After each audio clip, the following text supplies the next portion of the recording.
Hey everybody, so today we're going to be upgrading my Lego City. So this is the current state of my Lego City. As you can see there, the only modular building that has been millsed is the police station. So we've got a fair bit to do. Today's main priority is to try and mills at least one road plate today, and just to see how far away from the table's edge we are so that I can see what space I've got for sets or mocks. So the first thing I did was get a base plate and then put some 2x2s basically everywhere, along with some Technic bricks and some 2x3s, and then a long strip of 1x8s to basically mark out where I want the pavement, so that when I place the tiles over the top of the bricks, there is at least a corner resting on each of the bricks so that everything just sits nice and flush and supported. And then completely made sure it was tiled off with, I believe, 4x4 plates, and then tiled everything off with just these grey studs and some vents as well. Then I got the road pieces from over at Malaga City, added some support basically plates underneath it, and then attached it to basically the bottom of the base plate. And then added the additional tiles to the side of the roads, the road markings, and the bits to make the roads nice and flat. I then took up some of the tiles off the side of the sidewalks or the pavements and basically added the street lamps and the traffic lights, as well as some signage.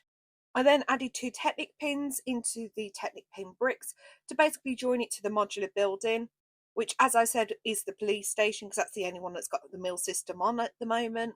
After I joined it, I realised there was this weird tiling system going through the centre of it, because obviously it doesn't look great, so I had to completely retile it. And I realised now that I definitely need some additional jumper tiles, uh, basically pins, so that I can basically add more minifigures or decorations onto these pavements, because these pavements are quite large, as you can see.